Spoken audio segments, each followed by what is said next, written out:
Hi, welcome back to Nalini vlogs in Kannada. ಎಲ್ಲರೂ ಹೇಗಿದ್ದೀರಾ? ಎಲ್ಲರೂ ಚೆನ್ನಾಗಿದ್ದೀರಾ ಅಂತ ಅಂದ್ಕೊಂಡಿದ್ದೀನಿ. ಇವತ್ತಿನ ರೆಸಿಪಿ ಬಂದುಬಿಟ್ಟು ನಾನು ಚಿಕನ್ ಬಿರಿಯಾನಿ ಮಾಡಿ ತೋರಿಸ್ತಾ ಇದ್ದೀನಿ. ಫುಲ್ ವಿಡಿಯೋ ನೋಡಿ ಪ್ಲೀಸ್, ಯಾರು ವಿಡಿಯೋನ ಸ್ಕಿಪ್ ಮಾಡಬೇಡಿ. ಈಗ ಮೊದಲಿಗೆ ನಾನು ಏನೆಲ್ಲ ಸಾಮಗ್ರಿಗಳನ್ನು ತೊಗೊಂಡಿದ್ದೀನಿ ಅಂತ ನೋಡ್ಕೊಳ್ಳೋಣ. ಈಗ ಮೊದಲಿಗೆ ನಾನು 1 kg ಆಗೋಷ್ಟು ಚಿಕನ್ನು ತೊಗೊಂಡಿದ್ದೀನಿ. ಸ್ಕಿನ್ಲೆಸ್ ಚಿಕನ್ ತೊಗೊಂಡಿದ್ದೀನಿ. ನಾನು ತುಂಬಾ ಈಸಿಯಾಗಿ ಮಾಡ್ಬೋದು. ನನ್ನ ಚಾನಲಲ್ಲಿ ರೆಸಿಪೀಸ್ ಎಲ್ಲ ಚೆಕ್ ಮಾಡಿ ತುಂಬಾ ಈಸಿಯಾಗಿ ತುಂಬಾ ಟೇಸ್ಟಿಯಾಗಿ ಕೂಡ ಇರುತ್ತೆ. ನೀವು ಒಂದ್ಸಲ ಟ್ರೈ ಮಾಡಿ. ಈಗ ನಾನು ಹಾಗೆ ಸ್ಟಾರ್ ಹೂವು 2 ತೊಗೊಂಡಿದ್ದೀನಿ, ಹಾಗೆ ಕಲ್ಲು ಹೂವು 2, ಚಕ್ಕೆ 5 ಪೀಸಷ್ಟು, ಹಾಗೆ ಲವಂಗ ಒಂದು 10 ಲವಂಗ ತೊಗೊಂಡಿದ್ದೀನಿ, ಏಲಕ್ಕಿ ಒಂದು 5 ಏಲಕ್ಕಿ, ಹಾಗೆ ಕಲ್ಲು ಹೂವು ತೊಗೊಳ್ಳಿ, ಜಾಸ್ತಿ ಹಾಕ್ಕೋಬೇಡಿ, ಕಲ್ಲು ಚೆನ್ನಾಗಿರೋದಿಲ್ಲ. 2 ಪೀಸಷ್ಟು ಮಾತ್ರ ತೊಗೊಂಡಿದ್ದೀನಿ.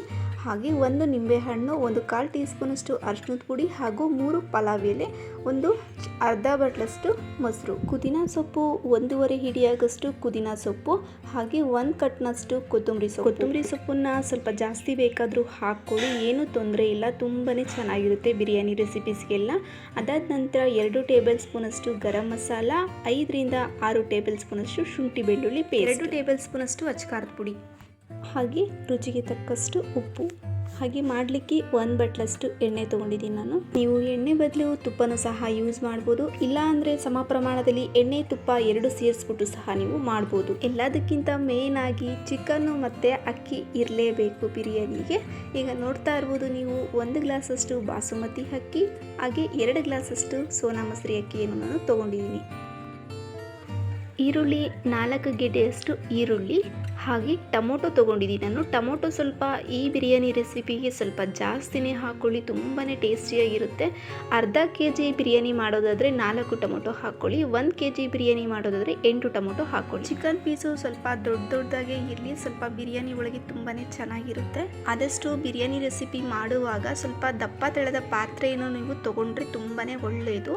ಈಗ ನಾನು ಗ್ಯಾಸನ್ನು ಆನ್ ಮಾಡಿಬಿಟ್ಟು ನಾನು ಪಾತ್ರೆನ ಇಟ್ಕೊಂಡು ಎಣ್ಣೆಯನ್ನು ಹಾಕ್ಕೊಂಡಿದ್ದೀನಿ. ಎಣ್ಣೆ ಸ್ವಲ್ಪ ಕಾಯಲಿ, ಎಣ್ಣೆ ಕಾದ ನಂತರನೇ ನೀವು ಯಾವಾಗಲೇ ಆಗಿರೋ ಈ ಸ್ಪೈಸಸನ್ನು ನೀವು ಹಾಕೋಬೇಕಾಗುತ್ತೆ. ಸ್ಪೈಸಸ್ ಸ್ವಲ್ಪ ಹುರಿದಾದ ನಂತರ ಈಗ ನಾನು ಈರುಳ್ಳಿಯನ್ನು ನಾನು ಹಾಕ್ಕೊಳ್ತಾ ಇದ್ದೀನಿ. ಈರುಳ್ಳಿ ಹಾಕಿದ ನಂತರ 1-2 ನಿಮಿಷ ಹುರ್ಕೊಳ್ಳಿ. ಅದಾದ ನಂತರ ಈಗ ಅರಿಶಿಣದ ಪುಡಿ ಹಾಗೆ ಅಚ್ಕಾರದ ಪುಡಿ ನಾನು ಹಾಕೊಳ್ತಾ ಇದ್ದೀನಿ.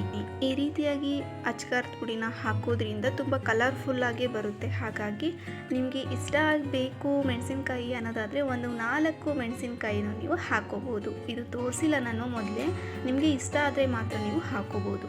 ಹಾಗೆ ಗರಂ ಮಸಾಲನ್ನು ಸಹ ನಾನು ಹಾಕ್ಕೊಂಡಿದ್ದೀನಿ, ಶುಂಠಿ ಬೆಳ್ಳುಳ್ಳಿ ಪೇಸ್ಟನ್ನು ಸಹ ನಾನು ಹಾಕ್ಕೊಳ್ತಾ ಇದ್ದೀನಿ. ಇದೆಲ್ಲ ಹಾಕಿದ ನಂತರ ಶುಂಠಿ ಬೆಳ್ಳುಳ್ಳಿ ಪೇಸ್ಟು ಹಸಿ ವಾಸನೆ ಹೋಗೋವರೆಗೂ ಈಗ ನಾನು ಹುರ್ಕೊಳ್ತಾ ಇದ್ದೀನಿ. ಶುಂಠಿ ಬೆಳ್ಳುಳ್ಳಿ ಪೇಸ್ಟು ಹಸಿ ವಾಸನೆ ಎಲ್ಲ ಹೋದಾದ ನಂತರ ಈಗ ನಾನು ಟೊಮೊಟೊವನ್ನು ನಾನು ಹಾಕ್ಕೊಂಡಿದ್ದೀನಿ. ಟೊಮೊಟೊ ಈಗ ಸಾಫ್ಟ್ ಆಗಬೇಕು, ಅಷ್ಟೋವರೆಗೂ ನಾನು ಇದನ್ನು ಹುರ್ಕೊಳ್ತೀನಿ. ಸೈಡ್ಸಲ್ಲೆಲ್ಲ ಎಣ್ಣೆ ಬಿಟ್ಕೊಳ್ಳುತ್ತೆ ಟೊಮೊಟೊ ಎಲ್ಲ ಸಾಫ್ಟ್ ಆದ ನಂತರ. ಆಗಲೇ ಈಗ ಸೈಡ್ಸಲ್ಲೆಲ್ಲ ಎಣ್ಣೆ ಬಿಟ್ಕೊಂಡಾದ ನಂತರ ಚಿಕನನ್ನು ನಾನು ಹಾಕ್ಕೊಂಡಿದ್ದೀನಿ. ಚಿಕನ್ನು ಮತ್ತು ಹಾಗೆ ಪುದೀನ ಸೊಪ್ಪು, ಕೊತ್ತಂಬರಿ ಸೊಪ್ಪನ್ನು ನಾನು ಹಾಕ್ಕೊಳ್ತಾ ಇದ್ದೀನಿ. ಈಗ ಒಂದ್ಸಲ ಮಿಕ್ಸ್ ಮಾಡ್ಕೊಳ್ತಾ ಇದ್ದೀನಿ. ಚಿಕನ್ ಎಲ್ಲ ಉಪ್ಪು ಖಾರ ಎಲ್ಲ ಚೆನ್ನಾಗಿ ಹಿಡಿಯೋ ರೀತಿ ನಾವು ಇದನ್ನು ಬೇಯಿಸ್ಕೋಬೇಕಾಗುತ್ತೆ, ಹುರ್ಕೋಬೇಕಾಗುತ್ತೆ. ಮೀನ್ಸ್ ಇಲ್ಲ ಅಂತಂದರೆ ಚಿಕನ್ನು ಪೀಸಸ್ ಎಲ್ಲ ಸಪ್ಪೆ ಇರುತ್ತೆ. ಬಿರಿಯಾನಿಯಲ್ಲಿ ಸಪ್ಪೆ ಇದ್ರಂತೂ ತಿನ್ನೋಕ್ಕೆ ಆಗಲ್ಲ, ನಿಮಗೆ ಗೊತ್ತಿರೋ ಅಂಥದ್ದೇ. ಹಾಗೆ ಮೊಸರನ್ನು ಸಹ ನಾನು ಹಾಕ್ಕೊಂಡಿದ್ದೀನಿ. ಮೊಸರೆಲ್ಲ ಹಾಕಿದ ನಂತರ ಚೆನ್ನಾಗಿ ಇದನ್ನು ಮಿಕ್ಸ್ ಮಾಡ್ಕೊಳ್ಳಿ. ನೋಡ್ತಾ ಇರ್ಬೋದು, ನಾನು ಯಾವುದೇ ರೀತಿಯಾಗಿ ನಾನು ನೀರನ್ನು ಸಹ ಹಾಕಿಲ್ಲ. ಚೆನ್ನಾಗಿ ಮೊಸರು ಹಾಕಿರೋದ್ರಿಂದ, ಚಿಕನ್ ಎಲ್ಲ ಹಾಕಿರೋದ್ರಿಂದ ಅದರಲ್ಲಿರೋಂಥ ನೀರಿನಂಶ ಎಲ್ಲ ಬಿಟ್ಕೊಂಡು ಚೆನ್ನಾಗಿ ಅದೆಲ್ಲ ಚಿಕನ್ ಎಲ್ಲ ಸಾಫ್ಟ್ ಆಗಬೇಕು. ಅಷ್ಟೋವರೆಗೂ ನಾನು ಈಗ ಬೇಯಿಸ್ಕೊಳ್ತಾ ಇದ್ದೀನಿ.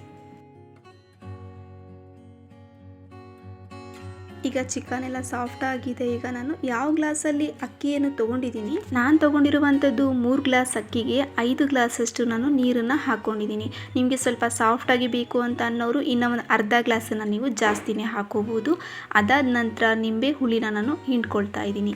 ಈಗ ನಿಂಬೆ ಹುಳಿನ ಹಾಕಿದ ನಂತರ ಈಗ ನೀವು ಒಂದ್ಸಲ ಮಿಕ್ಸ್ ಮಾಡ್ಕೋಬೇಕಾಗುತ್ತೆ. ಮಿಕ್ಸ್ ಮಾಡ್ಕೊಳ್ಳುವಾಗ ಈ ಟೈಮಲ್ಲಿ ನೀವು ಉಪ್ಪು ಖಾರ ಹುಳಿ ಏನಾದರೂ ಕಡಿಮೆ ಇದೆನಾ ಅಂತ ನೋಡಿಕೊಂಡು ನೀವು ಹಾಕೋಬೋದು. ಈಗ ನಾನು ಪ್ಲೇಟನ್ನು ಮುಚ್ಚಿಬಿಟ್ಟು ಇದನ್ನು ಕುದಿಲಿಕ್ಕೆ ಬಿಟ್ಟಿದ್ದೆ. ನೋಡ್ತಾ ಇರ್ಬೋದು ನೀವು, ಕುದೀತಾ ಇದೆ.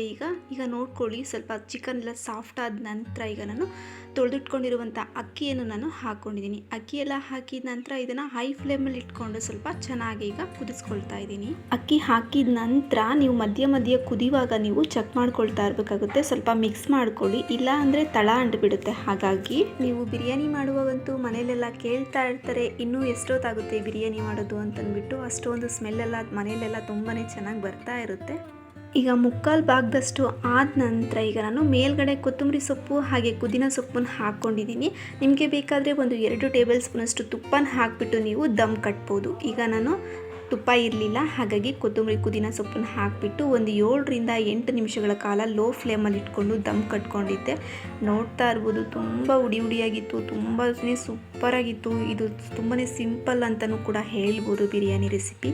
ವಿಡಿಯೋ ಇಷ್ಟ ಆಗಿದ್ರೆ ಪ್ಲೀಸ್ ಸಬ್ಸ್ಕ್ರೈಬ್ ಮಾಡಿ, ಹಾಗೆ ಲೈಕ್ ಮಾಡೋದು ಮಾತ್ರ ಮರಿಬೇಡಿ. ಕಾಮೆಂಟ್ ಬಾಕ್ಸಲ್ಲಿ ಕಮೆಂಟ್ ಮಾಡಿ, ಹಾಗೆ ನಿಮ್ಮ ಫ್ರೆಂಡ್ಸು ಮತ್ತು ಫ್ಯಾಮಿಲಿಗೆ ಶೇರ್ ಮಾಡಿ. ಸ್ವಲ್ಪ ಮಾತಾಡೋದ್ರಲ್ಲಿ ಎಲ್ಲಾದರೂ ಸ್ವಲ್ಪ ಮಿಸ್ಟೇಕ್ ಆಗಿದ್ರೆ ಸಾರಿ ಎಲ್ರಿಗೂ.